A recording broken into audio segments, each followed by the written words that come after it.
There's a man in this story who barely speaks. He fixes toilets. He shovels snow. He gets into a bar fight over nothing. And you can tell, even before you know why, that he's not fighting the guy in front of him. He's fighting something you can't see yet.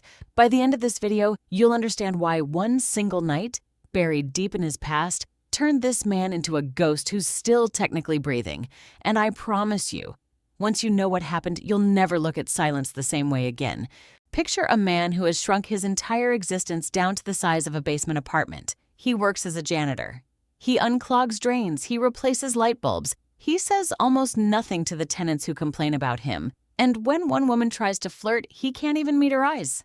At night, he sits alone in a bar, nursing a drink, until a stranger looks at him wrong and something in him just snaps. He throws the first punch. Every single time. Here's what's fascinating from a filmmaking standpoint. Director Kenneth Lonergan doesn't explain any of this yet. He just shows you the pattern. A man punishing himself over and over in tiny increments like he's trying to feel something through the numbness. And if you've ever known someone who seemed cold, closed off, almost rude for no reason, this is your first clue that you don't actually know their story yet. Because we're about to find out exactly why this man decided somewhere along the way that he didn't deserve warmth. And what happens next will make you rethink every flinch, every clenched jaw you've seen so far. Then the phone rings.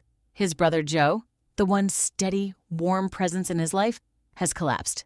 Congestive heart failure. By the time Lee gets to the hospital, it's already over.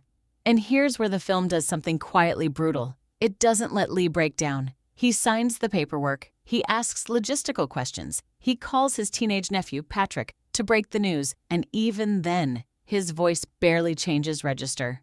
Grief for this man isn't tears. It's function. It's checklist. It's the only language he has left. But driving back into the town of Manchester, the place he grew up, the place he clearly hasn't set foot in for years, something shifts in his face. Just a flicker. Because we're about to learn that this isn't the first time this town, this harbor, this specific stretch of cold New England water took something from him. And whatever happened here before, it's the reason he left in the first place.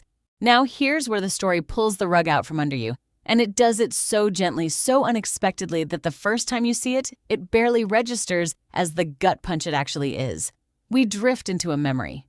Younger Lee, a different life. Married to a woman named Randy, 3 kids, a modest house, a group of friends over for a low-key night. It's loud, it's warm, it's alive in a way the present-day Lee never is. He steps out to the store for supplies. It's the middle of the night. He's gone maybe 20 minutes. And in that 20 minutes, the fireplace he forgot to screen catches the room.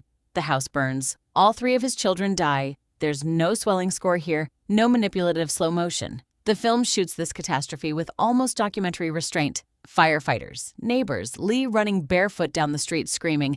And that restraint is exactly what makes it devastating. Because grief this size doesn't need embellishment. It just needs you to sit in it. And then comes the detail that breaks people completely.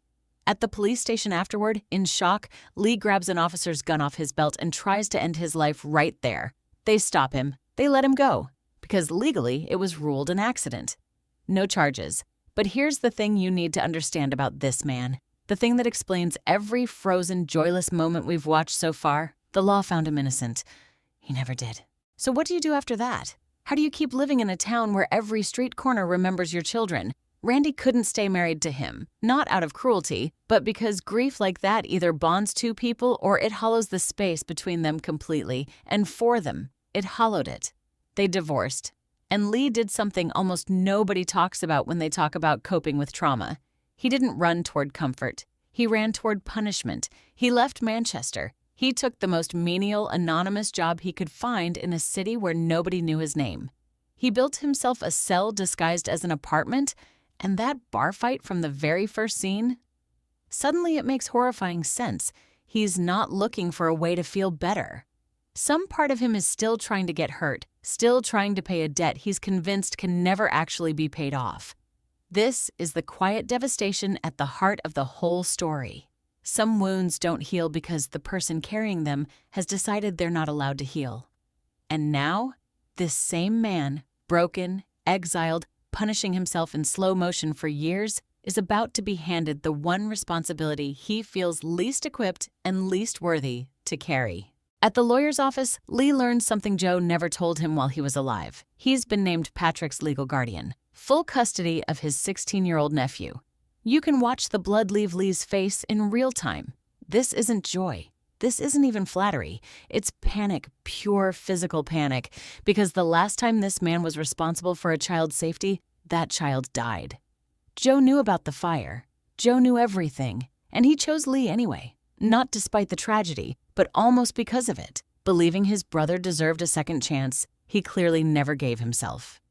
It's one of the most quietly powerful character choices in the entire story. An act of posthumous faith from a brother who saw something in Lee that Lee has spent years refusing to see in himself. So now the real question isn't whether Lee will take the job. Legally, he barely has a choice. The real question is whether a man who believes he's forfeited the right to love anyone can survive loving someone again. And here's what makes this story so much smarter than a typical grief drama. It doesn't drown you in misery. Patrick is a sharp, sarcastic 16-year-old juggling 2 girlfriends, a garage band, and a hockey team, and he processes his father's death almost sideways. Through jokes, through busyness, through anything that isn't directly looking at the wound.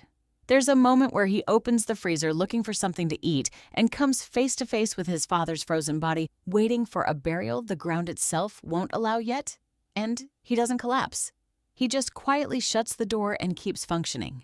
Until, hours later, alone with his friends, something as small and mundane as frozen chicken in another freezer sets off a total, uncontrollable breakdown. Grief doesn't ask permission about when it arrives. That's the whole point of that scene. Meanwhile, Lee is trying and failing constantly to be a functional guardian. He's awkward with Patrick's girlfriends. He's out of his depth with teenage logistics, and underneath every stiff, deadpan exchange between them, you can feel Lee flinching every time he starts to actually care. Because caring, for him, has only ever ended one way. So watch closely here. Every time these two almost have a real moment, someone changes the subject. Why do you think that is?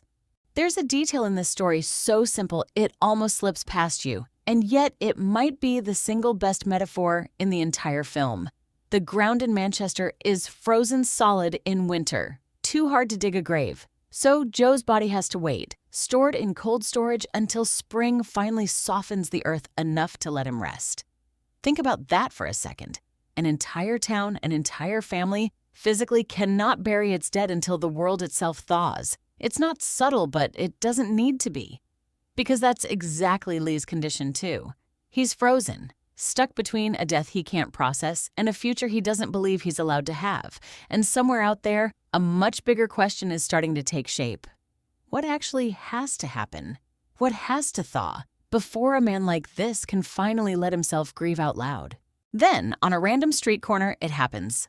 Lee runs into Randy. She's remarried now. She's pregnant. She has, by every visible measure, built a new life. And for a moment, it looks like this might just be an awkward, forgettable run-in between two people whose past turned to ash. But then Randy does something almost unbearably brave. She stops walking away, turns back, and tries to say the thing neither of them has ever actually said to each other, that she still loves him, that her own anger all those years ago was grief talking, not truth, that she knows his heart isn't broken, it's dead, and she can't stand it.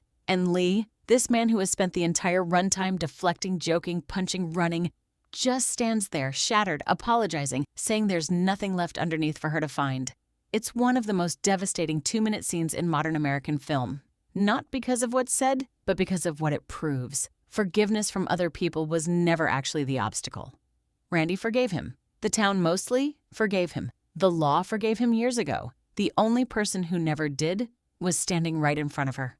So if forgiveness isn't the missing piece, what is? What does a man like this actually need if being let off the hook was never going to be enough?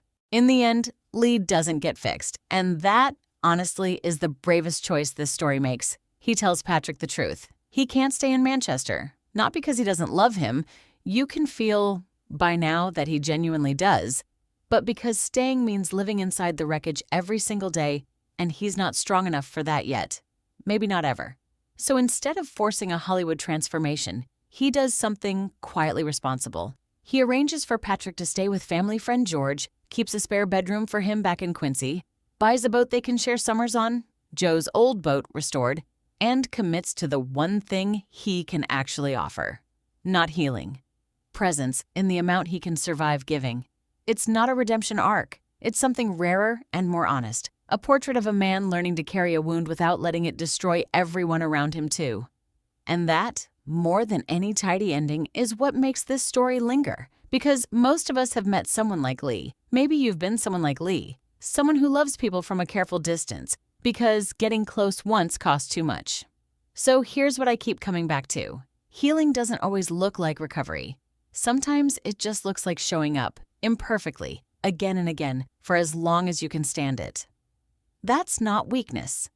That might actually be the whole definition of love for someone carrying something this heavy. If this story hit you the way it hit me, I'd genuinely love to know. Drop a comment and tell me the moment that got you. Was it the freezer scene? The street corner?